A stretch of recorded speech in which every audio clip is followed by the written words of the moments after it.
요한복음 12장 1에서 8절 말씀입니다.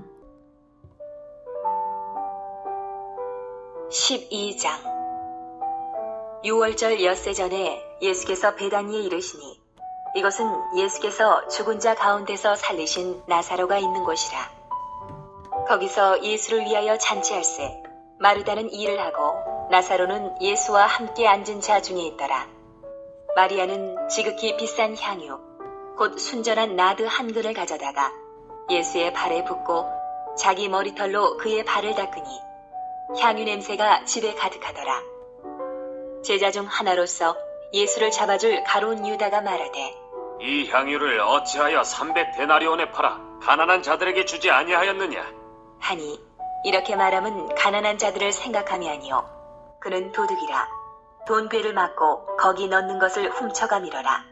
예수께서 이르시되 그를 가만두어 나의 장례할 날을 위하여 그것을 간직하게 하라. 가난한 자들은 항상 너희와 함께 있거니와 나는 항상 있지 아니하리라 하시니라. 사랑하는 형제 여러분, 6월 19일 토요일 새벽 묵상에 오신 것을 환영합니다. 하나님의 영광을 목적으로 살아가는가, 자기 이익을 목적으로 살아가는가, 이것이 예수 제자인가 마귀 자식인가를 구분하는 기준입니다. 자기 이익을 이유 없이 거부할 필요는 없겠지만 하나님의 영광과 대치될 경우라면 어느 쪽을 선택하는가 하는 것은 분명히 그 사람의 정체성을 나타냅니다. 대제사장 가야바는 이스라엘의 최고 지도자 자리에서 하나님의 일을 맡은 자로 있지만 그의 목적은 하나님의 영광이 아닌 자기 이득이었기에 그리스도를 죽이자고 사내들인 공회를 설득했습니다. 마귀 자식이었죠. 마침 6월절이 다가오고 있는 시점입니다. 오늘 본문은 6월절은 이스라엘을 살리기 위해 대표자로서 대속의 죽음을 죽는 그리스도를 1500년 전부터 기념했던 절기입니다. 이번 6월절은 다른 어느 해와도 달리 특별한 6월절이 될 것입니다. 예표로서의 기념이 아니라 실체이신 6월절 속죄제물 그리스도가 죽으시게 될 영원한 6월절이 되는 것입니다. 과거 1500년 동안의 예표가 이제 드디어 실현되게 될 시점이 다가오고 있습니다. 예수님은 영원한 6월절 어린 양이 되시기 위하여 오신 것입니다. 아무도 그것을 알지 못하지만 예수님은 알고 계시고 또 예수님의 예언을 유의하여 들은 사람들은 알고 있습니다. 예수님은 오는 6월절에 십자가에 죽으시고 부활하실 것을 여러 차례 말씀하셨거든요. 예수님의 말씀을 잘 들은 사람들은 하나님의 영광을 위하는 예수님을 보았을 것입니다. 자, 오늘 본문에는 하나님의 영광을 위하는 한 사람과 또 자기 이득을 위하는 또 다른 한 사람이 나옵니다.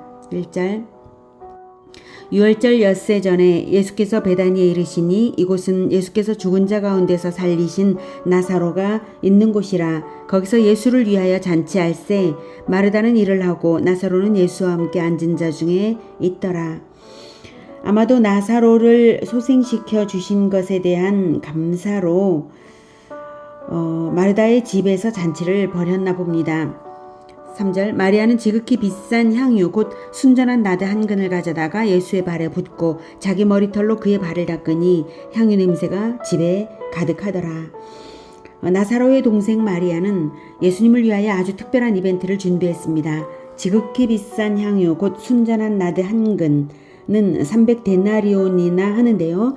한 데나리온이 그 당시 노동자의 하루 품삯이었으니까 3년치 연봉만큼이죠. 적어도 몇 천만 원에서 억대가 되는 정도입니다. 그런 향유를 예수님께 부어드렸습니다. 순전한 나드 한 근은 동인도에서 수입하는 향이어서 고가이고 불순물이 섞이지 않은 최고급 상품이고 한 근은 340g 정도였기에 온몸에 바를 만큼이었습니다. 여기서는 발에 부었다고 하지만 다른 복음서도 참고하면 머리에 붓고 발까지 흘러내리도록 충분히 부었다는 뜻이죠. 자기 머리털로 그 발을 닦은 것은요, 사람의 가장 높은 것이 머리이고 가장 낮은 것이 발이죠. 나의 가장 높은 것으로 당신의 가장 낮은 것을 섬기겠습니다 라는 의미, 최고의 겸손으로 지극히 높으신 분을 섬긴다는 의미의 행동입니다. 최고의 영광을 올려드리는 그런 행동을 한 것입니다. 마리아는 왜 이 정도까지 하는 것일까요? 마리아가 어떤 생각을 하는지를 깊이 들여다보지 않으면 마리아의 행동이 너무 과하다는 생각을 하게 됩니다. 마리아는 어떤 생각이었을까요? 예수님은 마리아가 왜 그런 행동을 하는지를 아십니다. 그래서 마리아를 대변해 주셨죠. 7절에 예수께서 이르시되 그를 가만두어 나의 장례할 날을 위하여 그것을 간직하게 하라. 마리아를 괴롭히지 말고 나의 장례할 날을 위하여 행한 것이 마리아의 마음에 간직되게 하라는 것입니다. 마리아를 비난하면 마리아가 행한 그 귀중한 행동의 가치를 손상시키게 될까 염려되니 그러지 말라 하시는 것입니다. 예수님은 마리아가 예수님의 장례할 날을 위하여, 즉 죽으심을 기념하기 위하여 행한 줄을 알고 그렇게 말씀하신 것입니다. 마리아가 어떻게 그런 생각까지를 하게 되었을지 복음서를 되짚어 봐야 하겠습니다. 우선 마리아는 누가복음 10장에서도 보면 언니 마르다가 주방 일에 분주한데도 상관치 않고 주의 발치에 앉아 그의 말씀을 듣던 모범제자였습니다. 발치에 앉았다는 것은 맨 앞자리를 뜻합니다. 마리아는 그 어느 제자들보다도 예수님의 가르침을 사모하여 들었던 제자였습니다. 어느 정도냐면 그 어떤 일이 있어도 말씀 배우기를 빼앗기지 않겠다는 결의를 가졌습니다. 그래서 언니 혼자 분주하게 일을 하는 것을 알면서도 염치 없어 보일지라도 아랑곳 않고 예수님 발치에 앉아 말씀 듣기에 열중했던 것이죠. 그래서 마리아의 마음을 꿰뚫어 보시는 예수님이 마리아는 이 좋은 편을, 즉 말씀 배우는 선택을 택하였으니 빼앗기지 아니하리라고 하셨었죠. 허드렛 일을 하기 싫어서가 아니라 말씀에 가르침 받는 것을 너무 사모했던 마리아입니다. 오늘 본문 2절에서 마르다는 일을 하고 라고 말하는 이유가 마리아가 일을 하지 않고 향유 도유 이벤트를 행했다는 것을 말하는 것입니다. 마리아는 누가 뭐래든 자기가 해야 할 중요한 일을 포기하지 않는 사람입니다. 향유 도유가 얼마나 중요한 일인지 그 의미를 스스로 생각하고 아무하고도 의논하지 않고 스스로 선택해서 준비하고 시행하는 것입니다. 이렇게 열정적으로 가르침을 받던 마리아는 오빠 나사로를 살리신 일로 인해 더욱 예수님께 대한 감사와 헌신의 열정이 뜨거워졌을 텐데요. 그런데 사랑하는 예수님이 베다니에 더 머무르시면서 가르침을 더 주시면 좋으련만 베다니에 더 머무르지 않으시고 에브라임으로 피하셨죠. 나사로를 살리신 후에 사내들인 공회에서 예수님을 잡아 죽이려고 했기 때문입니다. 오빠 나사로를 살린 일로 예수님을 믿는 자가 많아진 것이 더욱 예수님을 위험에 빠뜨리고 있다는 사실이죠. 이 사실은 마리아의 마음을 더욱 아프게 했을 것입니다. 이런 일들로 인해 마리아는 아마도 예수님의 죽음에 대해 깊은 생각을 하게 되었던 것 같습니다. 그리고 예수님은 이미 1년 전부터 자신의 죽음에 대해 예언을 하셨습니다. 마태복음 16장 21절에 이때로부터 예수 그리스도께서 자기가 예루살렘에 올라가 장로들과 대제사장들과 서기관들에게 많은 고난을 받고 죽임을 당하고 제3일에 살아나야 할 것을 제자들에게 비로소 나타내시니 이렇게 예언하셨고 마태복음 17장 22-23절에 갈릴리에 모일 때에 예수께서 제자들에게 이르시되 인자가 장차 사람들의 손에 넘겨져 죽임을 당하고 제3일에 살아나리라 하시니 제자들이 매우 근심하더라. 이렇게 예언 또 하셨고요. 또 마태복음 20장 18-19절에 보라 우리가 예루살렘으로 올라가노니 인자가 대제사장들과 서기관들에게 넘겨짐에 그들이 죽이기로 결의하고 이방인들에게 넘겨주어 그를 조롱하며 채찍질하며 십자가에 못 박게 할 것이나 제3일에 살아나리라. 이렇게 십자가 지실 것을 제자 무리에게 또 공공연하게 은연중에 알리신 일들도 또 있습니다. 십자가 예언은 비밀도 아니었습니다. 마가복음 8장 34절 무리와 제자들을 불러 이르시되 누구든지 나를 따라오려거든 자기를 부인하고 자기 십자가를 지고 나를 따를 것이니라.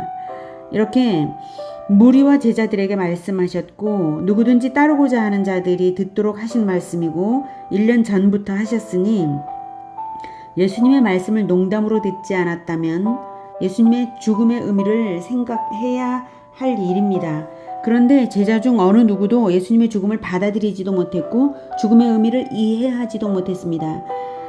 심지어 베드로는 그러면 안 된다고 반대했다가 사탄아 물러가라는 꾸지람만 들었을 정도로 제자들은 대속의 죽음을 이해하지 못했습니다.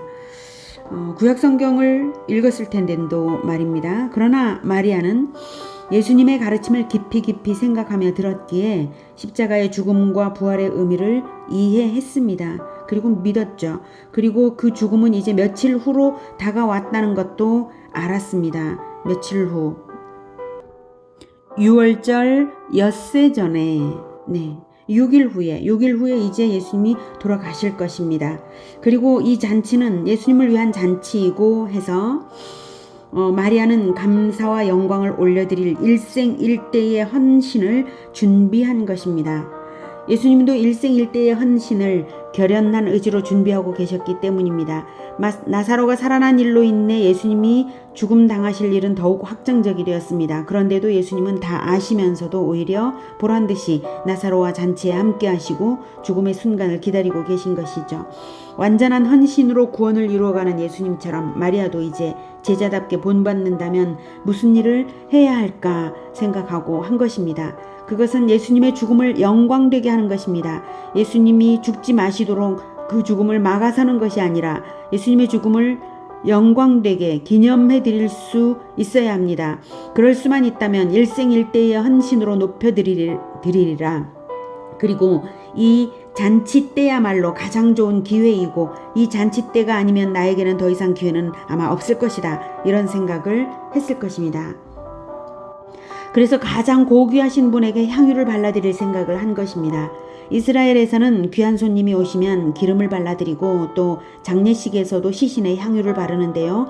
바로 그것이죠. 두 가지가 다 되는 도유식을 한 것입니다.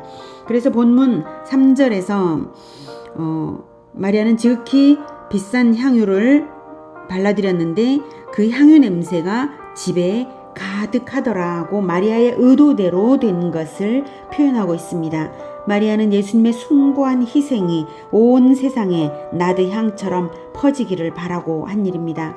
그런데 그때 악취가 나는 한마디를 가룟 유다가 던집니다. 제자 중 하나로서 예수를 잡아줄 가룟 유다가 말하되 이 향유를 어찌하여 300데나리온에 팔아 가난한 자들에게 주지 아니하였느냐 하니 이렇게 말하면 가난한 자들을 생각함이 아니요 그는 도둑이라 돈꾀를 맞고 거기 넣는 것을 훔쳐가미러라. 가난한 자들을 위한 의도가 아니었고 평소에 공금을 늘 횡령하던 자로서 탐심이 가득해서 던진 가룟 유다의 말이었던 것입니다. 마리아의 성품과는 너무나 대조가 되죠. 가룟 유다는 돈을 위해 살았지만 마리아는 하나님의 영광을 위해 살았습니다. 마리아의 행동은 베드로하고도 선명한 대조를 이룹니다. 베드로는 예수님이 죽음 당하실 일을 예언했을 때에 반대하다가 사탄아 물러가라 너는 나를 넘어뜨리는 자로다 하나님의 일을 생각하지 않고 사람의 일을 생각하는구나 하고 크게 꾸짖음을 당했었죠. 마리아 역시 예수님의 죽음 예언이 슬프고 슬픈 예언이지만 마리아는 하나님의 영광을 위해서 살았던 것입니다. 그리스도의 대속의 죽음을 알고 예배한 것입니다. 예수님의 말씀을 하나도 흘리지 않으려는 태도로 누구보다도 새겨들었기 때문에 마리아는 대속의 죽음의 의미를 분명히 알았죠. 다른 제자들은 몰랐지만요. 그리고 또 받아들였죠. 다른 제자들은 거부하고 반대했지만요. 또 그 희생의 영광을 올려드린 것입니다. 예수님의 죽음은 반드시 기념되어야 할 존귀한 죽음이기에 하나님의 영광을 위해서 행한 것입니다. 7절 예수께서 이르시되 그를 가만두어 나의 장례할 날을 위하여 그것을 간직하게 하라. 가난한 자들은 항상 너희와 함께 있거니와 나는 항상 있지 아니하리라 하시니라. 가난한 자들을 위한 선행은 언제든지 할 수 있는 일이지만 예수님의 죽음을 기념하여 높이는 일은 영영 기회가 없을 일이었습니다. 오늘은 예수님께 향유를 도유한 마리아를 통하여 예수님의 죽으심을 높여드려야 함을 배웠습니다. 우리는 어떻게 하면 예수님의 죽으심을 높여드릴까요? 우리는 복음을 전함으로써 예수님의 고귀하심을 전할 수 있습니다. 그래서 예수님은 마태복음 26장 12, 13절에서 말씀하시기를 이 여자가 내 몸에 이 향유를 부은 것은 내 장례를 위하여 함이니라. 내가 진실로 너희에게 이르노니 온 천하에 어디서든지 이 복음이 전파되는 곳에서는 이 여자가 행한 일도 말하여 그를 기억하리라 하시니라. 라고 하셨습니다. 복음이 전파되는 것은 마치 향유 냄새가 퍼져나가는 것과도 같습니다. 마리아가 도유로서 예수님을 기념한 것처럼 예수님은 마리아의 도유를 복음 전파와 함께 기억시키셨습니다. 복음 전파가 가장 향기로운 일입니다. 가장 향기롭게 하나님의 영광을 위하고 하나님 아들의 영광을 위하는 일이 바로 복음 전파입니다. 향유를 쏟아 붓듯이 나의 온 힘을 쏟아 부어서 해야 할 일이 있다면 복음 전파인 줄 아시기 바랍니다. 우리 모두의 일생에 그 향기로운 일이 많기를 그리고 늘 있기를 축복합니다. 기도하겠습니다. 하나님, 우리를 위하여서 우리의 생명을 살리기 위하여서 하나님의 아들을 우리에게 보내주신 이 일이 얼마나 향기로운 하나님의 일인지요. 그리고 또한 예수님의 그 헌신이 얼마나 향기로운 일인지요. 예수님의 그 보혈의 향기를 우리가 온 세상에 전파할 수 있도록 하나님, 우리가 십자가를 지고 보혈의 향기를 전파하는 자들이 되게 하여 주시옵소서. 우리가 향유를 도유해 드리지는 못할지라도 향유를 쏟아붓는 그 마리아의 마음으로 우리도 십자가를 지겠습니다. 주님, 우리를 도와주시옵소서.